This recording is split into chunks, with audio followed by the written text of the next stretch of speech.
Hello friends, welcome to my YouTube channel CGIT infotech.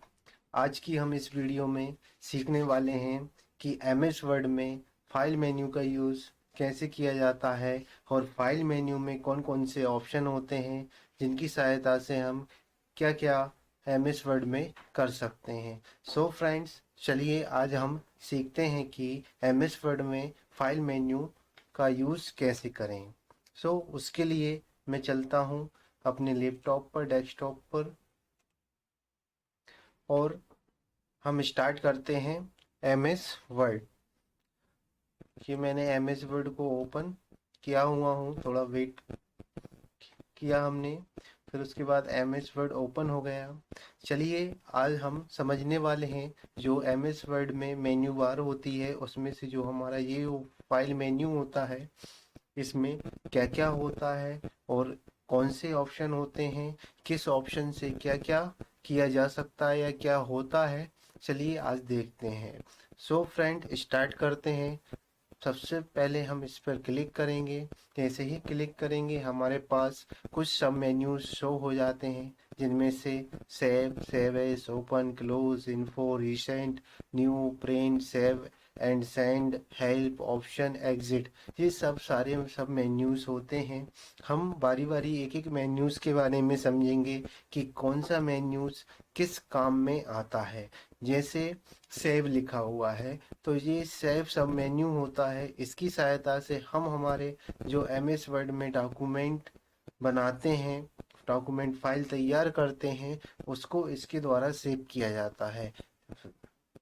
Save करने के लिए हमको इसमें सेव पर क्लिक करना होता है। जैसे ही सेव पर क्लिक करते हैं तो देखिए save as dialog box open हो जाता है, जिसमें हमें हमारी फाइल का नाम देना होता है। मैं इसमें हमारी फाइल का नाम 1234 दे रहा हूँ और देखिए सेव एज टाइप में लिखा हुआ है वर्ड। इसका मतलब हमारी जो वर्ड की फाइल है वो सेव हो रही है। सेव करने के लिए हम क्या करेंगे, सेव पर क्लिक करेंगे तो ये हमारी जो फाइल है हमारे सेव हो गई है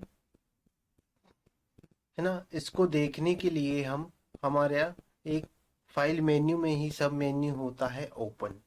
इसकी सहायता से हम हमारी फाइल को देख सकते हैं। इसके अलावा आपको एक इन्फो सब मेन्यू मिलता है। इसमें आपको राइट साइड देखो, इन्फो इंफॉर्मेशन अबाउट 1234, यानी हमारी जो फाइल थी उसका सारी प्रॉपर्टीज दी हुई है कि आपकी जो फाइल है वो कहाँ पर सेव हुई है।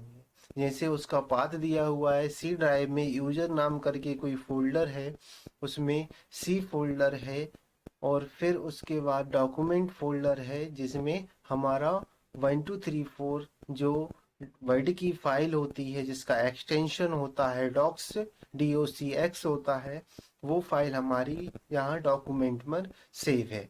इससे रिलेटेड हमें और भी इंफॉर्मेशन मिल जाती है, जैसे उसकी प्रॉपर्टीज कि आपकी फाइल कितनी साइज की है, आप कितने पेज की फाइल है, उसमें कितने वर्ड्स टाइप हैं, टोटल एडिटिंग टाइम्स कितने मिनट आपने उसमें काम किया हुआ है, उसका टाइटल दिया हुआ है या नहीं, टैग्स, कमेंट्स, सारी चीज़ें यहाँ से आपको दिख जाती हैं। जैसे रिलेटेड डेट्स है, इसका मतलब लास्ट मॉडिफाई, यानी आपने कितने लास्ट किस टाइम पर आपने इसमें मॉडिफाई या एडिट या इसको ओपन किया था, क्रिएट कब इसको बनाया हुआ था, वो टाइम दिया हुआ रहता है। लास्ट प्रिंटेड, अगर आपने इसको प्रिंट किया होगा तो यहाँ पे उसकी डेट दिखाई देगी, बट अभी हमने इस फाइल को कभी प्रिंट नहीं किया हुआ है, न्यू फाइल को ही हमने सेव किया हुआ है, इसलिए इनेबल लिखा आ रहा है। नेक्स्ट है रिलेटेड पीपल्स, ऑथर कौन है, इसमें सी दिया हुआ है, यानी CGIT क्लासेज जो हमारा सिस्टम का नाम है वो दिया हुआ है। तो ऐसे इसकी प्रॉपर्टीज होती है। किस मेन्यू में, इन्फो मेन्यू में। अभी हमने सेव मेन्यू देखा, उसकी सहायता से हमने इस फाइल को सेव किया। नेक्स्ट है हमारा सेव एज मेन्यू।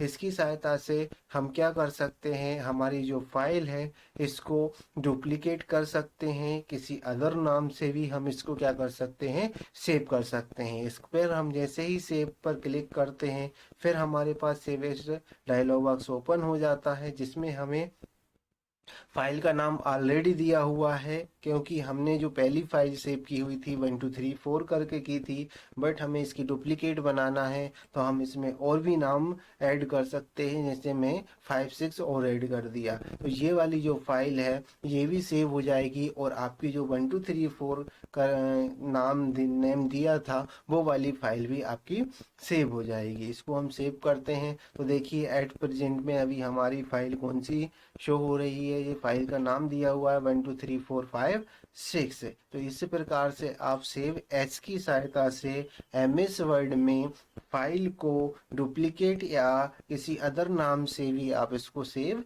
कर सकते हैं। नेक्स्ट ऑप्शन होता है हमारा ओपन। ओपन की सहायता से हमने जो हमारे सिस्टम में या हमारे MS वर्ड में पहले जो फाइल बनाई हुई थी उनको हम क्या कर सकते हैं, ओपन कर सकते हैं, जो ऑलरेडी बनी हुई होती है। तो उसके लिए हमें ओपन पे क्लिक करना होता है। जैसे ही ओपन पे क्लिक करते हैं हमारे पास ओपन डायलॉग बॉक्स ओपन हो जाता है जिसमें हमें लोकेशन दिए होते हैं, डायरेक्टरीज दी होती हैं कि आपने कहाँ पर अपनी फाइल को सेव किया हुआ है। तो हमने हमारी फाइल को, जो पिछली वाली फाइल थी 1234, उसको हमने डॉक्यूमेंट में सेव किया हुआ था, इसलिए हम डॉक्यूमेंट में जाएंगे और डॉक्यूमेंट ऑलरेडी सिलेक्ट है तो हम इसमें हमारी फाइल को सर्च करेंगे। देखिए ये हमने फाइल इसमें सेव की हुई थी जो 1234 करके नाम था, इसको हम सिलेक्ट करेंगे और ओपन करेंगे तो ये हमारी ये वाली फाइल देखो ओपन हो गई है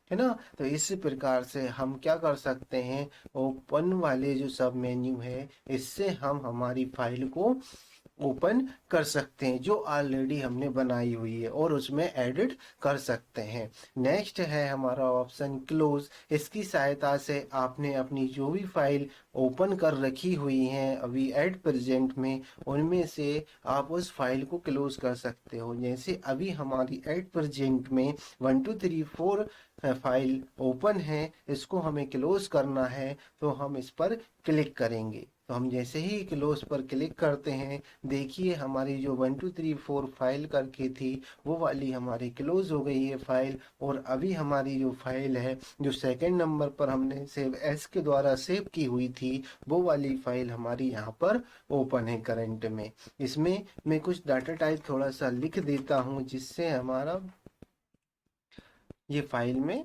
डाटा सेव हो जाएगा और ये अलग दिखेगी, है ना। फिर नेक्स्ट ऑप्शन आता है हमारा इन्फो। इन्फो के बारे में मैंने ऑलरेडी आपको बता चुका हूँ कि इसमें हमारी सारी फाइल्स की डिटेल्स होती है कि फाइल किस फाइल का साइज क्या हो, इसमें कितने पेज हैं, इसमें कितने वर्ड्स हैं, ये कब बनाई हुई है, कौन सी डेट में बनाई हुई है, इसको कब मॉडिफाई किया गया था, कब इसको बनाया गया था, इसका लोकेशन, सारी चीज़ें इसमें प्रॉपर्टीज दी हुई होती है। यहाँ पर आप सारी चीज़ें देख सकते हो। उसके बाद आता है रिसेंट। रिसेंट पे आप जैसे ही क्लिक करते हो इसमें दो पार्ट शो होते हैं, एक होता है रिसेंट डॉक्यूमेंट्स और एक पार्ट होता है रिसेंट प्लेस।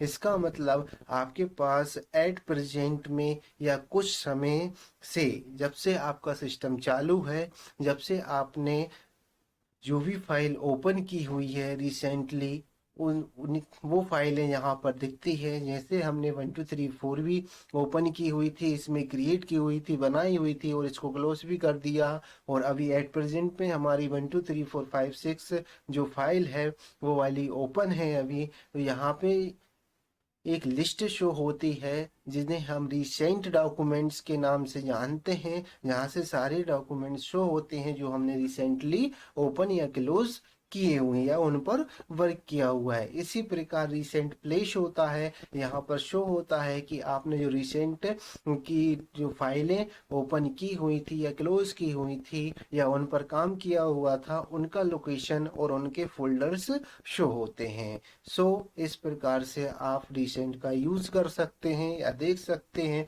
फिर नेक्स्ट ऑप्शन आता है न्यू। इसकी सहायता से हम हमारे MS वर्ड में हमें अगर न्यू फाइल बनानी है, न्यू डॉक्यूमेंट तैयार करना है तो उसके लिए हम न्यू पर क्लिक करते हैं। हम जैसे ही न्यू पर क्लिक करते हैं तो हमारे पास अवेलेबल टेम्पलेट शो होती हैं। आप चाहो अपनी आवश्यकता अनुसार टेम्पलेट्स को भी ले सकते हो, अन्यथा आप क्रिएट ब्लैंक डॉक्यूमेंट भी क्रिएट कर सकते हो। जैसे टेम्पलेट्स क्या होती है, टेम्पलेट्स होती है प्री डिफाइंड प्री फॉर्मेटेड एक फॉर्मेट होता है जिसकी सहायता से हम हमारा डाटा उसमें एंटर करके और डायरेक्ट प्रिंट कर सकते हैं। यानी हमें हमारे जो डॉक्यूमेंट होता है उसमें कुछ चीज़ें ऐसी होती हैं कि हमें मेहनत ना करना पड़े, कुछ डिजाइन ना करना पड़े, प्री फॉर्मेटेड बनी मिल जाए, तो आप किसका यूज कर सकते हो, टेम्पलेट्स का यूज कर सकते हो,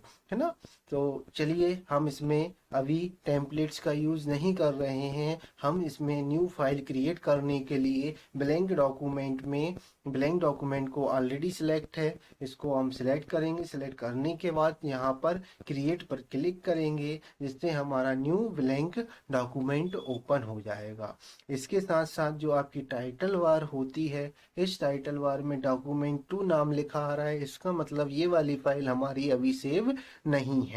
अगर यहाँ पे हमने कोई नंबर दिया हुआ है, कोई फाइल का नाम दिया हुआ है, तो वो शो होता है। ये उस कंडीशन में होता है जब हम हमारे डॉक्यूमेंट को क्या कर लेते हैं, हम सेव कर लेते हैं। अभी की कंडीशन में हमने न्यू फाइल या न्यू डॉक्यूमेंट को इंसर्ट किया हुआ है, इसलिए यहाँ पे डॉक्यूमेंट 2 शो हो रहा है। तो इस फाइल को हम चाहें तो सेव भी कर सकते हैं और क्लोज भी कर सकते हैं। तो अभी के लिए मैं इस डॉक्यूमेंट को क्लोज करता हूं, क्योंकि मेरे पास ऑलरेडी 1 2 3 4 5 6 करके एक डॉक्यूमेंट ओपन है जो हमारा सेव है। चलिए अब नेक्स्ट ऑप्शन पर चलते हैं। आपको समझ में आ ही गया होगा कि न्यू से हम न्यू डॉक्यूमेंट तैयार कर सकते हैं, या न्यू पेज या न्यू डॉक्यूमेंट लेने के लिए न्यू सब मेन्यू का उपयोग करते हैं। चलिए नेक्स्ट है हमारा प्रिंट। प्रिंट की सहायता से हम हमारे जो डॉक्यूमेंट हमने तैयार किया है या डॉक्यूमेंट को तैयार करके हम उसको प्रिंट करना चाहते हैं, तो हम फाइल मेन्यू के प्रिंट सब मेन्यू का यूज़ करते हैं। इस पे जैसे ही क्लिक करते हैं तो हमें लेफ्ट साइड प्रिंट से संबंधित सारी सेटिंग्स या सेटअप्स मिल जाता है। उसके साथ साथ राइट साइड से आपको प्रीव्यूज मिल जाता है, जिसमें हम देखते हैं कि सबसे पहले होता है ऑप्शन हमारे पास प्रिंट का। ये एक प्रिंट कमांड होती है, इस पर आप क्लिक करते हो तो आपका डॉक्यूमेंट प्रिंट होने लगता है। जस्ट उसके बाजू में कॉपीज है, यानी आपका जो डॉक्यूमेंट है इसकी आपको कितनी कॉपीज चाहिए उसकी वैल्यू को आप यहाँ से कम ज़्यादा कर सकते हो। उसके अलावा आप मैन्युअली भी यहाँ से मिटा के वो वैल्यू को दे सकते हो कीबोर्ड के द्वारा। नेक्स्ट आता है आपका प्रिंटर। यहाँ से आप क्या कर सकते हो, यहाँ से आप अपने प्रिंटर को सिलेक्ट कर सकते हो जो आपके कंप्यूटर से जुड़ा हुआ है, या फिर आप किस प्रिंटर से प्रिंट देना चाहते हो उस प्रिंटर के नाम को आप यहाँ से सिलेक्ट कर सकते हो। फिर नेक्स्ट आता है पेज की रेंज। यहाँ से आप अपने डॉक्यूमेंट में अगर एक से अधिक पेज हैं तो उनकी वैल्यू आप देना चाहते हो। जैसे कि आपको कोई विशेष पेज की प्रिंट करना है तो आप पेज प्रिंट करेंट पेज पे क्लिक करोगे तो आप यहाँ पे आपका अभी जो प्रिंट प्रीव्यू पे पेज दिख रहा है उसको ही आप प्रिंट कर पाओगे। और प्रिंट कस्टम रेंज की बात करें तो आप इस पे जैसे ही क्लिक करोगे तो यहाँ पे आपसे पूछेगा पेज का नंबर। यहाँ से आप अपने पेज के नंबर्स को देकर, जैसे मैं चाहता हूँ 2 नंबर पेज प्रिंट हो तो मैं यहाँ 2 दे दूंगा। मैं चाहता हूँ 1 से लेके 5 प्रिंट हो तो मैं 1-5 लिख दूंगा। मैं चाहता हूँ 1,4 3,5 ऐसे प्रिंट हो, means 1 page, 3rd page and 5th page print हो तो मैं कॉमा लगा कर दूंगा। अगर मैं 2 प्रिंट करना चाहता हूँ, मतलब 1 से 5 तक प्रिंट करना चाहता हूँ, तो वो 1-5 लिखूंगा। इस प्रकार से आप यहाँ से पेज का सेटअप कर सकते हो, या पेज के प्रिंट को आपको कैसे चाहिए या कौन सा पेज प्रिंट चाहिए वो आप यहाँ से डिनोटेड कर सकते हो। फिर नेक्स्ट आता है प्रिंट वन साइडेड, यानी नेक्स्ट है यहाँ से पेज आप पेज एक पेज में कितने प्रिंट करना चाहते हो या पेज में दोनों साइड प्रिंट करना चाहते हो, वो आपको ऑप्शन यहाँ से देने होते हैं। जैसे प्रिंट ऑन बोथ साइड, इसका मतलब इसमें आप दोनों साइड प्रिंट कर सकते हो। प्रिंट ऑन बोथ साइड्स, इसका भी वही मतलब है, सिर्फ आपको पैटर्न अलग दिया हुआ है। प्रिंट इस साइड से पलटेगा, इसमें इस साइड से, इसमें लेफ्ट साइड से पलटेगा, इसमें राइट साइड से पलटेगा। इस प्रकार से आपके पेज आप यहाँ से डिनोटेड कर सकते हो। फिर नेक्स्ट होता है पेज के, अगर आप कॉपीज ले रहे हो तो आप चाहते हो कि फर्स्ट वाला पेज रेगुलर 3 पेज उसके मिल जाए, फिर सेकंड वाले के मिल जाए, फिर थर्ड वाले के मिल जाए, तो उसके लिए आप कलेक्टेड का यूज़ कर सकते हो। इसको सिलेक्ट करोगे और अनकलेक्टेड चाहिए तो आप अनकलेक्टेड का यूज़ कर सकते हो। फिर उसके बाद ऑप्शन आता है ओरिएंटेशन। इसमें आप अपने पेज को कैसा रखना चाहते हो, खड़ा पेज रखना चाहते हो तो आप पोर्ट्रेट का सिलेक्ट करोगे, आड़ा पेज करना चाहते हो तो आप लैंडस्केप को सिलेक्ट करोगे। यहाँ पे हमने जैसे ही लैंडस्केप ओरिएंटेशन लिया है वैसे ही यहाँ पे हमारा पेज क्या हो गया है, अड़ा हो गया है। इसी प्रकार से आप कस्टम पेज साइज, जहाँ से आपके प्रिंटर में जो भी पेज लगा हुआ है उस पेज के अनुसार यहाँ से आप पेज के साइज को सिलेक्ट कर सकते हो। फिर आता है normal margin. Normal margin means यहाँ से आप अपने पेज के चारों साइड जो स्पेस होता है, अराउंड स्पेस जो होता है, उसको डिनोटेट कर सकते हो। लेफ्ट, राइट, बॉटम, टॉप, सारे प्रकार के यहाँ से आप मार्जिन को सिलेक्ट कर सकते हो और उनके वैल्यूज को सिलेक्ट कर सकते हो। नॉर्मल, हम अधिकतर नॉर्मल मार्जिन लिया जाता है और उससे भी अधिक मार्जिन, कम मार्जिन लेना है तो हमको नैरो लेना होता है। तो इस प्रकार से आप मार्जिन का भी सेटअप कर सकते हो। फिर उसके बाद एक आता है आपका नेक्स्ट ऑप्शन, पेज पर सीट। पेज पर सीट इसका मतलब होता है कि एक पेज में आपके डॉक्यूमेंट के पेज कितने प्रिंट हो। तो हम अगर 1 पेज पर सीट रखेंगे तो आपका एक डॉक्यूमेंट का पेज आपके एक पेज पर प्रिंट होगा। उसी प्रकार से 2 पेज पर सीट रखेंगे तो हमारे एक जो पेज होता है उस पर डॉक्यूमेंट के 2 पेज प्रिंट होंगे। इस प्रकार से 4 होंगे, 6 होंगे, 8 होंगे, 16, अधिकतर 16 होते हैं। तो आप यहाँ से आपकी आवश्यकता अनुसार हम इसका यूज कर सकते हैं। तो ये होता है हमारा प्रिंट का सेटअप। इस प्रकार से आप पेज प्रिंट सेटअप कर सकते हो। नेक्स्ट ऑप्शन मिलता है हमारा सेव एंड सेंड। इसकी सहायता से हम क्या कर सकते हैं, हमारी फाइल को सेंड यूजिंग ईमेल द्वारा सेंड कर सकते हैं।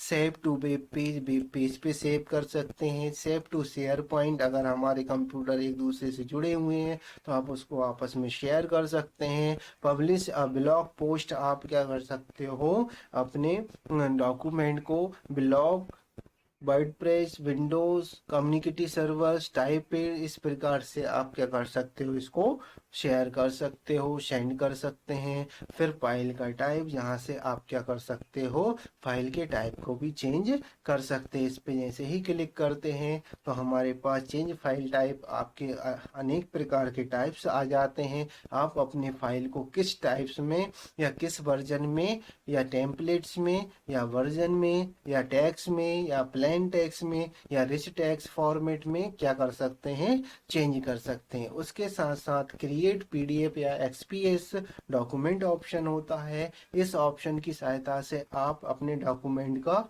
क्या बना सकते हो, पीडीएफ फाइल भी क्रिएट कर सकते हैं। तो यहाँ से हम ये सारे चेंजेस कर सकते हैं, इसलिए इस सब मेन्यू का नाम सेव एंड सेंड रखा गया है। नेक्स्ट ऑप्शन होता है हेल्प। इसकी सहायता से हम हमारे माइक्रोसॉफ्ट से संबंधित सारी हेल्प्स को ले सकते हैं ऑनलाइन जुड़कर। जैसे आपको माइक्रोसॉफ्ट की साइट पर जाकर आप उससे संबंधित आप उसकी हेल्प ले सकते हो। गेट स्टार्टेड पे जाओगे, कांटेक्ट भी कर सकते हैं, हम सारे काम यहाँ से कर सकते हैं। फिर आता है नेक्स्ट ऑप्शन, ऑप्शन जो सब मेन्यू होता है, इसकी सहायता से हम वर्ड की सारी सेटिंग्स करते हैं। जो वर्ड हमारा एप्लीकेशन है उसमें क्या होना चाहिए, क्या नहीं होना चाहिए, लैंग्वेज कौन सी होना चाहिए, डिस्प्ले में क्या क्या डिस्प्ले होना चाहिए, प्रूफिंग क्या क्या हमारे केस या हमारे फॉर्मूले चलने चाहिए नहीं चलने चाहिए, वो सारे सेटअप यहाँ से कर सकते हैं। एडवांस में बहुत से दिए हैं आपके, है ना। फिर कस्टमाइज रिविन में आपकी कौन कौन सी कमांड आप रखना चाहते हो रख सकते हो, उनको आप इस साइड से इस साइड लेके कर सकते हैं। क्विक एक्सेस टूल बार में कौन कौन सी कमांड रहना चाहिए आप उनको सिलेक्ट कर सकते हो, ऐड कर सकते हो। ऐड इनमें भी हमारा डिटेल्स रहता है। ट्रस्ट सेंटर जहाँ से आप अपने माइक्रोसॉफ्ट सेंटर्स पे जाके उस पर सेटिंग्स कर सकते हैं। तो ये सारी चीज़ें आपकी एम एस वर्ड से जुड़ी हुई होती हैं, जिससे आप एम एस वर्ड में चेंजेस कर सकते हैं। फिर उसके बाद नेक्स्ट आता है एग्जिट। इसकी सहायता से आप अपने एप्लीकेशन जो एम एस वर्ड, जिसे हम माइक्रोसॉफ्ट वर्ड बोलते हैं, उसको आप क्लोज कर सकते हैं। सो फ्रेंड, आज की हमारी इस वीडियो में मैंने आपको फाइल मेन्यू के बारे में बताया। नेक्स्ट वीडियो में हम इनकी विशेष सेटिंग या सेटअप या इसमें हमारी जो डीपली नॉलेज रह गई है उसको क्लियर करेंगे। फिर उसके बाद हम नेक्स्ट हमारा टॉपिक हुआ होम मेन्यू। हम नेक्स्ट टॉपिक में होम मेन्यू को कंप्लीट समझेंगे कि होम मेन्यू से हम एम एस वर्ड में क्या क्या काम कर सकते हैं और क्या नहीं कर सकते हैं। सो फ्रेंड, आपको यह वीडियो अच्छी लगे, नॉलेजफुल लगे, तो आप मेरे इस चैनल को सब्सक्राइब कर लें एंड इस चैनल को शेयर करें और लाइक भी करें, जिससे मुझे मोटिव मिले और मैं ऐसी ही नॉलेजफुल वीडियो आगे बनाता रहूं आप लोगों के लिए। So friends, thank you, all the best.